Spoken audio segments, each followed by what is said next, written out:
Assalamu alaikum warahmatullahi wabarakatuh. Alhamdulillah. Alhamdulillahi rabbil alamin. Wal aqibatu lil muttaqin.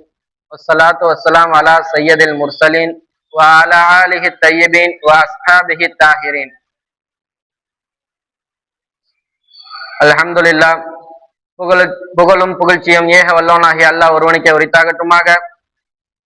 அவனது சலாமும் சாந்தியும் ஈருலக இரட்சகர் கண்மணி நாயகம் முகமது ஸல்லல்லாஹு அலைஹி வஸல்லம் அவர்கள் மீதும் அவர்கள் குடும்பத்தார்கள் மீதும் சத்திய சஹாபாக்கள் தாபிஈன்கள் தபா தாபிஈன்கள் நாதாக்கள் ஷஹதாக்கள் நல்லடியார்கள் இன்னும் இங்கு அமர்ந்திருக்கும் நம் அத்துணை நபர்கள் மீதும் நம் குடும்பத்தினர்கள் மீதும் குறைவின்றி நிறைவாக உண்டாகட்டுமாக. ஆமீன்.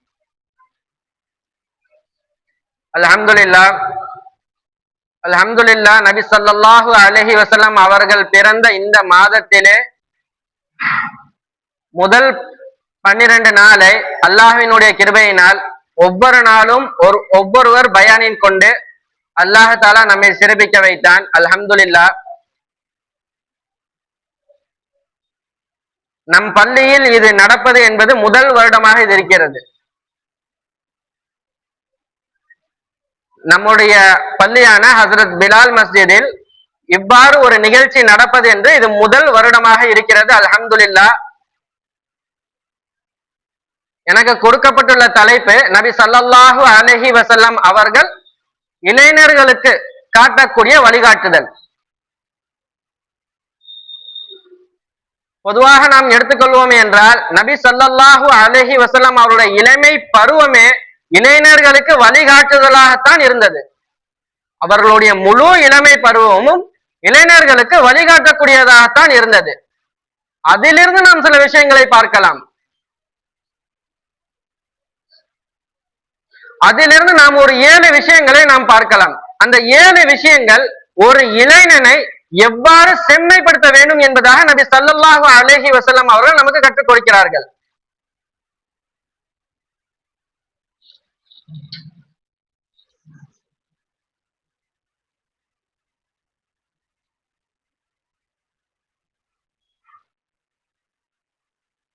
முதலில் அல்லாஹ் தஆலா தனது திருமறையிலே கூறுகின்றான், வல்லதீன ஜாஹது ஃபீனா லனஹதியன்னஹும் சுபலனா வ இன்னல்லாஹ லமஅல் முஹ்ஸனீன். அதாவது யார் என்னுடைய பாதையிலே முயற்சி செய்வார்களோ அவர்களுக்கு நான் நேர்வழியை காட்டுகின்றேன் என்பதாக அல்லாஹ் தஆலா கூறுகின்றார். ஆக இதிலிருந்து நாம் கற்றுக்கொள்வது, அல்லாஹ்வினுடைய பாதையிலே யார் யாரெல்லாம் முயற்சி செய்கிறார்களோ அவர்களுக்கெல்லாம் கண்டிப்பாக அல்லாஹ் தஆலா நேர்வழியை கொடுக்கின்றார். ஆக முதலில் நாம் புரிந்து கொள்ள வேண்டிய விஷயம், நம்முடைய இளமை பருவத்திலே நாம் அல்லாஹ்வினுடைய பாதையில் நாம் முயற்சி செய்ய வேண்டும். அதில் முதலாக கற்றுக் கொடுப்பது, இளமை பருவத்தை வீணாக்க கூடாது. நபி ஸல்லல்லாஹு அலைஹி வஸல்லம் அவர்கள் கற்றுக் கொடுக்கிறார்கள், 5 விஷயம் வருவதற்கு முன்னால் 5 விஷயங்களை நீங்கள் முற்படுத்திக் கொள்ளுங்கள். அதாவது அவர்கள் சொல்கிறார்கள் 5 விஷயம் கண்டிப்பாக உங்களை வந்து அடையும். அந்த 5 விஷயம் வருவதற்கு முன்னால் இந்த 5ஐ நீங்கள் முற்படுத்திக் கொள்ளுங்கள் என்பதாக இளமை பற்றி கூறுகிறார்கள். முதுமை வருவதற்கு முன்னால் இளமையை நீங்கள் பயன்படுத்திக் கொள்ளுங்கள் என்பதாக கூறுகிறார்கள். காரணம் என்னவென்றால், முதுமையில் நாம் செய்ய வேண்டும் என்று நினைக்கும் அமல்களை கூட நம்மால் முழுமையாக செய்ய முடியாது. இரவு வணக்கத்தில் ஈடுபடலாம் என்று நாம் நினைத்திருப்போம், ஆனால் நம் உடலும் மனதும் அதற்கு ஒத்துழைக்காது.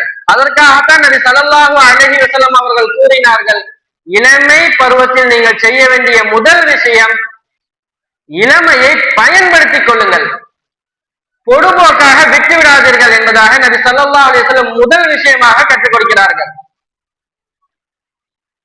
இரண்டாவது விஷயம், இந்த இளமை பருவத்திலேதான் அதிகமான நபர்களுக்கு மத்தியிலே நமக்கு உறவு ஏற்படும். இளமை பருவத்தில் தான் பெற்றோர்களுக்கும் பிள்ளைகளுக்கும் ஒரு முறிக்க முடியாத உறவு ஏற்படும். கணவன் மனைவிக்கு மத்தியில் ஏற்படும், நண்பர்களுக்கு மத்தியில் ஏற்படும், உறவினர்களுக்கு மத்தியில் ஏற்படும், ஆசிரியர்களுக்கு மத்தியில் ஏற்படும். ஆக இந்த இளமை பருவம் என்பது நாம் உறவுகளை வலுப்படுத்தக்கூடிய ஒரு முக்கிய இளமை பருவமாக இருக்கிறது. அதன் அடிப்படையில் பார்த்தோம் ஆனால் நாம் அல்லாஹ்வினான உறவை வலுப்படுத்த வேண்டும். நபி ஸல்லல்லாஹு அலைஹி வஸல்லம் அவர்கள் கற்றுக் கொடுக்கிறார்கள், இந்த இளமை பருவத்திலே அல்லாஹ்வினுடனான அல்லாஹ்வோடு நமக்கு இருக்கக்கூடிய உறவை நீங்கள் வலுப்படுத்துங்கள் என்பதாக கற்றுக் கொடுக்கிறார்கள். நாம் எல்லாம் அறிந்த ஒன்றுதான், கியாமத் நாள் அன்று நமக்கு மேல் எங்கோ இருக்கக்கூடிய சூரியன் இன்று நமக்கு வேர்க்கிறது. ஆனால் கியாமத் நாள் அன்று நாம் வெறும் தரையில் நின்றிருப்போம். அன்று ஒரு தென்னை மரத்தின் அளவிற்கு நம் சூரியன் நம் தலைக்கு மேல் நிற்கும். நாம் தலைக்குள் இருக்கக்கூடிய மூளை வழிந்து காது வழியாக வரும் என்பதாக நாம் கேள்விப்பட்டிருப்போம். ஆக நம் மூளை வலிந்து காது வழியாக வரக்கூடிய அந்த நேரத்தில் ஒரு சில நபர்களுக்கு மட்டும் அல்லாஹ் நிழலை கொடுப்பான். அந்த மிகவும் கடுமையான கியாமத் நாள் அன்று அல்லாஹ் ஒரு சிலர்களுக்கு மட்டும் நிழலை கொடுப்பான். அந்த ஒரு சிலரில் முக்கியமாக யார் தன்னுடைய இளமையை அல்லாஹ்வினுடைய பாதையில் பயன்படுத்தினாரோ அந்த நபருக்கு அல்லாஹ் தஆலா நிழலை கொடுக்கிறான் என்பதாக நபி ஸல்லல்லாஹு அலைஹி வஸல்லம் அவர்கள் கூறுகிறார்கள். ஆக இளமை பருவத்திலேயே நாம் கவனிக்க வேண்டிய இரண்டாவது விஷயம் அல்லாஹ்வினுடன் நம்மினுடைய உறவை வலுப்படுத்துவது. மூன்றாவது விஷயம் நல்ல நண்பர்களை தேர்ந்தெடுப்பது. காரணம் என்னவென்றால், நம் நண்பன் என்ன வேலையை செய்கிறானோ அதே வேலையை தான் நாமும் செய்வோம். தொழக்கூடிய நண்பனாக இருந்தால் தொழுகை நேரத்தில் நாம் தொழவில்லை என்றாலும் அவன் நம்மை கையை பிடித்து இழுத்துக் கொண்டு தொழுகைக்கு கூட்டி வருவான்.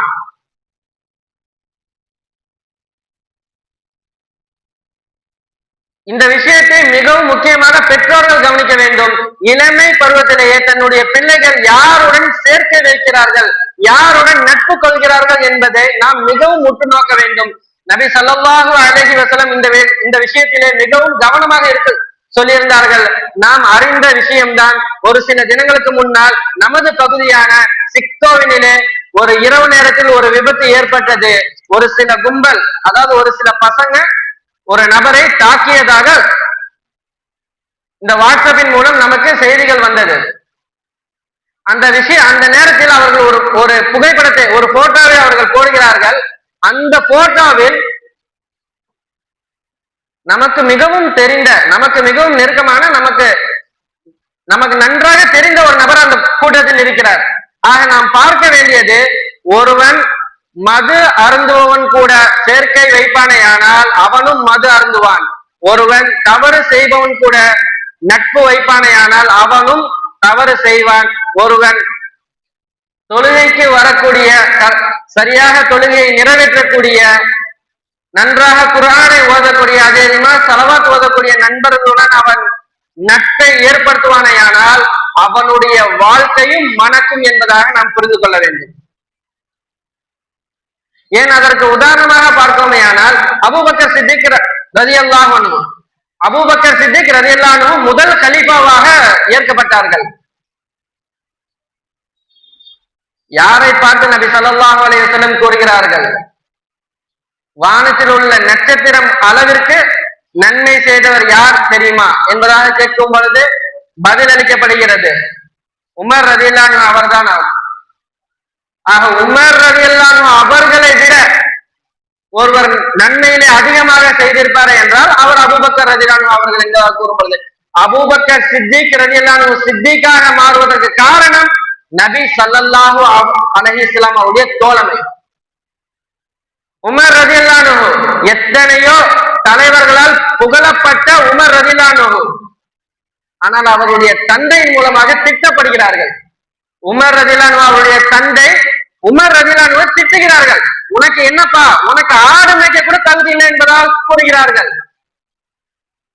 அப்படிப்பட்ட உமரே ஃபாரூக் இந்த உலகமெல்லாம் புகழப்படக்கூடிய உமராக மாறுவதற்கு காரணம் நபியினுடைய தோழமை, நபி ஸல்லல்லாஹு அலைஹி வஸல்லம் அவர்களுடைய வைத்த நட்பு.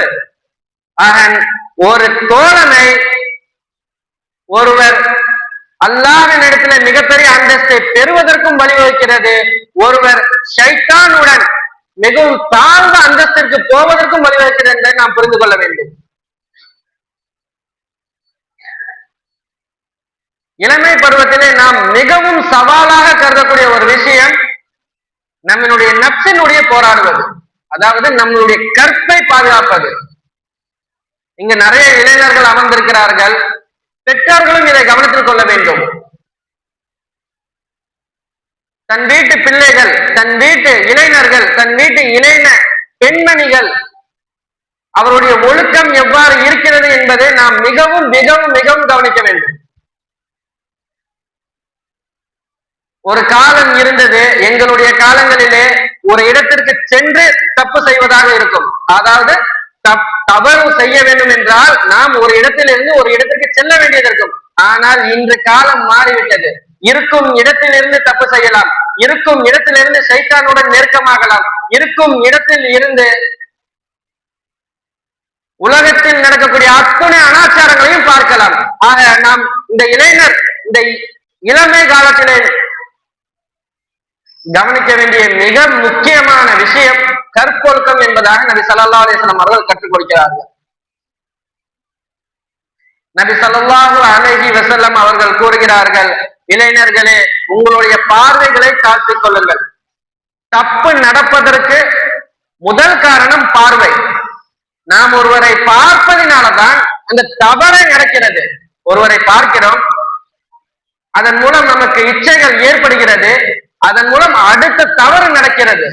ஆக இளைஞர்கள் மிகவும் கவனிக்க வேண்டிய விஷயம், நாம் அந்நிய பெண்களையோ இல்ல நாம் பயன்படுத்தக்கூடிய மொபைல்களிலே ஏதேனும் தவறுதலான ஒரு விஷயம் வருமே என்றால் அதை நாம் தாழ்த்தி கொள்ள வேண்டும், அதனை விட்டு நம்முடைய கவனத்தை மாற்றிக்கொள்ள வேண்டும் என்பதாக நபி ஸல்லல்லாஹு அலைஹி வஸல்லம் அவர்கள் கற்றுக் கொடுக்கிறார்கள். ஆக ஐந்தாவது விஷயம் பெற்றோர்களை மதிப்பது. அல்லாஹு தஆலா தனது திருமறையிலே கூறுகின்றான், வபில் வாலிதைனி இஹ்சானா, பெற்றோர்களுக்கு நீங்கள் நலவு செய்யுங்கள் என்பதாக, பெற்றோர்களை மதியுங்கள் என்பதாக நாம் நினைத்துக் கொண்டிருக்கின்றோம்.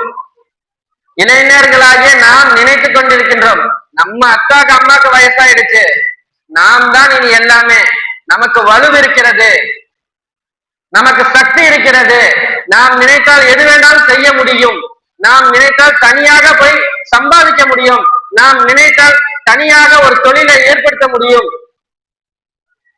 நாம் எப்படி வேணாலும் இருக்கலாம், நமக்கு இந்த இளமை பருவம் அந்த சக்தியை கொடுக்கிறது என்பதாக அதிகமான நபர்கள் நினைத்துக் கொண்டிருக்கிறோம். ஆனால் உண்மை அது அல்ல. நபி ஸல்லல்லாஹு அலைஹி வஸல்லம் அவர்கள் நமக்கு சொல்லி காட்டுகிறார்கள், ரிதர் ரப்பி ஃபி ரிதல் வாலிதைன், இறைவன் பொருத்தம் உனக்கு வேண்டுமா, உன் தாய் தந்தையை நீ சந்தோஷப்படுத்து. ஒரு பெற்றோர் சொல்வார்களே ஆனால் நான் என் பிள்ளைகளின் மூலம் நான் மன நிம்மதியாக இருக்கிறேன் என்பதாக பெற்றோர்கள் சொல்வார்களே ஆனால் நாம் புரிந்து கொள்ள வேண்டும், அல்லாஹ்வும் நம்மின் மீது மன நிம்மதியுடன் இருக்கின்றான், அல்லாஹ் நம்மை பொருந்தி கொண்டான் என்பதாக நாம் அறிந்து கொள்ள வேண்டும். நம்ம எத்தனையோ நபர்களுக்கு பெற்றோர்களுடைய ஹயாத்தை அல்லாஹ் தஆலா நீடித்து கொடுக்கின்றார். நம்ம சிலருக்கு அல்லாஹ் தஆலா பெற்றோருடைய ஹயாத்தை குறைத்து கொடுக்கின்றார். ஆனால் அது அல்லாஹ்வினுடைய விஷயமாக இருக்கிறது. நாம் புரிந்து கொள்ள வேண்டிய விஷயம், நம் பெற்றோர்கள் உயிருடன் இருப்பார்களே என்றால் அவர்களை மதிக்க வேண்டும், அவர்களுக்கு கண்ணியம் செலுத்த வேண்டும், அவர்களுடைய பேச்சை கேட்க வேண்டும், அவர்களுடைய மனது குளிர வைக்க வேண்டும். ஒருவேளை அல்லாஹ் தஆலா நம்மில் சிலருடைய பெற்றோர்களுக்கு ஆயுளை குறைத்து கொடுப்பானே என்றால் அவர்களுக்காக வேண்டி நாம் துஆ செய்ய வேண்டும், அதிகமான நல்ல அமல்களை அவர்களுக்காக வேண்டி எட்டி வைக்க வேண்டும். இந்த உலகத்திலேயும் மறுமையிலேயும் பெற்றோர்கள் எதிர்பார்ப்பது அந்த ஒரு விஷயம்தான், தன்னுடைய பிள்ளை தனக்காக வேண்டி நல்ல அமல்களிலே ஈடுபட வேண்டும். அவர்கள் மண்ணுக்கு மேலே இருந்தாலும் மண்ணுக்கு கீழே இருந்தாலும் அவர்கள் எதிர்பார்க்கக்கூடிய விஷயம் ஒன்றுதான், நம் இடத்திலிருந்து அவர்களுக்காக வேண்டி செய்யப்படக்கூடிய துஆவும் நல் அமல்களும் தான் என்பதை நாம் கவனத்தில் கொள்ள வேண்டும். அடுத்ததாக நபி ஸல்லல்லாஹு அலைஹி வஸல்லம் அவர்கள் நமக்கு கற்றுக் கொடுப்பது, ஒரு வலிமையான முஸ்லிமாக இருக்க வேண்டும். ஒரு வலிமையான முஸ்லிமாக இருக்க வேண்டும். வலிமை என்றால் உடலால் மட்டும் வலிமை அல்ல. இங்க எத்தனையோ நபர்கள், எத்தனையோ சிறு பிள்ளைகள் அமர்ந்திருக்கிறார்கள். எனக்கு மிகவும் மகிழ்ச்சியாக இருக்கிறது. காரணம், இந்த கூட்டத்தில் இருந்துதான் இந்த இடத்திற்கு அல்லாஹ் தஆலா நசீபை கொடுத்தார். நானும் இவ்வாறு இந்த கூட்டத்திலே ரபீல் அவர்களுடைய மாதத்திலே மௌலூத் ஷரீஃபை ஓதி முடித்துவிட்டு இவ்வாறு அமர்ந்திருந்த ஒரு மாணவனாக நானும் இருந்திருக்கிறேன். அவர்களுடைய மனப்பான்மை எவ்வாறு இருக்கும் என்பது எனக்கும் தெரியும். உங்களில் ஒருவராகத்தான் நானும் இருந்தேன். சொல்ல வரக்கூடிய காரணம் என்னவென்றால், இன்று நம் சமூகம், நாம் இருக்கக்கூடிய இந்த பகுதியே மிகவும் மோசமாக மாறிக்கொண்டிருக்கிறது. மிகவும் மோசமாக மாறிக்கொண்டிருக்கிறது. எத்தனையோ நபர்கள் மது பழக்கத்திற்கும், மது அடித்தால், அதாவது மது அருந்தினால் தெரிய வந்துவிடும் என்பதற்காக மது அல்லாத சில போதை பழக்கங்களிலே ஈடுபடுகிறார்கள். மது அல்லாத சில போதை பழக்கங்களில் ஈடுபடுகிறார்கள். ஆனால் நாம் புரிந்து கொள்ள வேண்டும், அது இன்று சந்தோஷமான விஷயமாக இருந்தாலும், நமக்கு புத்துணர்ச்சியை தரக்கூடிய விஷயமாக இருந்தாலும், நம்மளுடைய ஆரோக்கியத்தை அதை பாதித்துவிடும், நம் ஈமானை அது சிறை குலைத்துவிடும். நாம் புரிந்து கொள்ள வேண்டிய விஷயம், இப்பொழுது எவ்வாறு ஒழுக்கமாக இருக்கிறோமோ அதே போல் வளர வேண்டும். இதை விட ஒழுக்கமான நபராக வாழ வேண்டும் என்பதை நாம் புரிந்து கொள்ள வேண்டும்.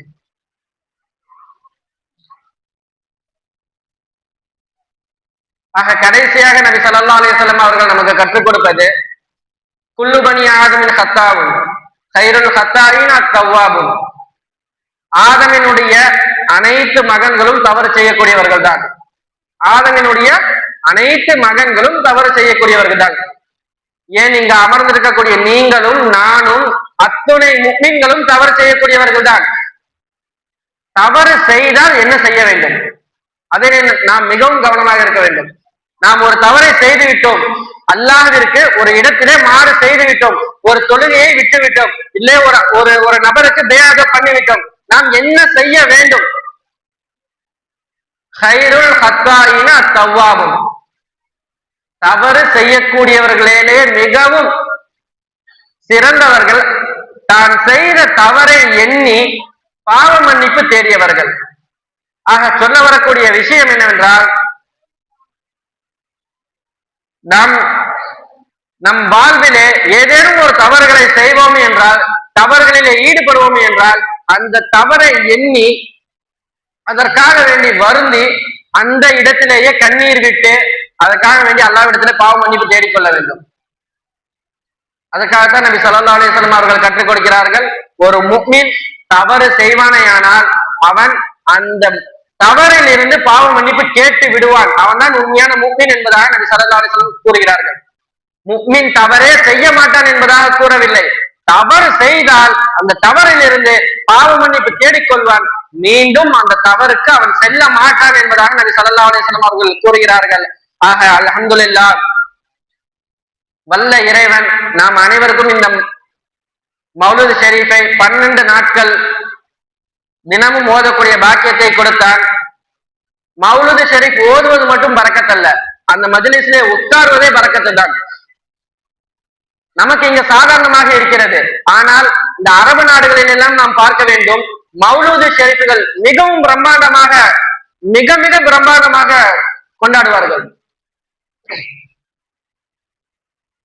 எந்த அளவிற்கு என்றால், மௌலூத் ஷரீஃபுக்கு வரக்கூடியவர்களுக்கு புது ஆடைகள் கொடுப்பார்கள், புது உணவுகள் கொடுப்பார்கள். காரணம் என்னவென்றால், நபி ஸல்லல்லாஹு அலைஹி வஸல்லம் அவருடைய நேசம் தான். ஆக நாம் சொல்லக்கூடிய ஒரு விஷயம் என்னவென்றால், நாம் ஒருவரை நேசித்தால்தான் அவரை போல் வாழ வேண்டும் என்பதாக நமக்கு சிந்தனை வரும். இந்த ஜெனரேஷனுக்கு நம்ம எல்லாத்துக்கும் தெரியும், யூடியூபா இருக்கட்டும், இன்ஸ்டாகிராமா இருக்கட்டும், நாம் எத்தனையோ நபர்களை ஃபாலோ பண்ணியிருப்போம், எத்தனையோ நபர்களை நம்ம பின்பற்றக்கூடியவர்களாக இருப்போம். ஏன் பின்பற்றோம், ஏன் ஃபாலோ பண்றோம்? அவங்கள நம்ம பிடிச்சிருக்குது, அவங்க மேல நமக்கு அல்ல ஒரு முகபத்தை நம்ம ஏற்படுத்திக்கிறோம், அதுக்காகத்தான் அவங்களை ஃபாலோ பண்றோம். ஆக எத்தனையோ நபர்களை நாம் ஃபாலோ செய்து கொண்டிருக்கின்றோம். சொல்ல வரக்கூடிய விஷயம் என்னவென்றால், அழியக்கூடிய ஒருவனை ஃபாலோ செய்வதை விட அழிக்க முடியாத ஒரு நபரை ஃபாலோ செய்வது மிகவும் சிறந்தது. நபி ஸல்லல்லாஹு அலைஹி வஸல்லம் அவர்களை நாம் காதலிப்போமே என்றால் அவர்களை போல் இருக்க வேண்டும் என்பதாக ஆசைப்படுவோம். அவர்களை போல் நம் செயல்களை மாற்றிக்கொள்வோம். நம் வாழ்க்கை அவ்வாறு வாழ வேண்டும் என்பதாக ஆசைப்படுவோம். நாம் சொல்லக்கூடிய ஒரு விஷயம் என்னவென்றால், பெற்றோர்களாகட்டும் பிள்ளைகளாகட்டும் நம் பிள்ளைகளுக்கு நபியினுடைய நேசத்தை ஊட்டி வளர்க்க வேண்டும். அல்லாஹ் தஆலா நபி ஸல்லல்லாஹு அலைஹி வஸல்லம் அவர்கள் மீது மிகவும் காதல் கொண்டவனாக நம் அனைவரையும் ஆக்கி அருள் புரிவானாக. மேலும் நபி ஸல்லல்லாஹு அலைஹி வஸல்லம் எவ்வாறு வாழ கற்றுக் கொடுத்தார்களோ அவ்வாறு வாழ்ந்து மன்னிக்கக்கூடிய தௌஃபீக்கை தந்து அருள் புரிவானாக. மேலும் இந்த வருடம் எவ்வாறு இந்த மஜ்லிஸ் நடைபெற்றதோ அதே போல் வருடம் வருடம் நடைபெறக்கூடிய பாக்கியத்தை அல்லாஹ் தஆலா தந்து அருள் புரிவானாக. ஆமீன் ஆமீன். அல்ஹம்துலில்லாஹி ரப்பில் ஆலமீன். அஸ்ஸலாமு அலைக்கும் வரஹ்மத்துல்லாஹி வபரகாத்துஹு.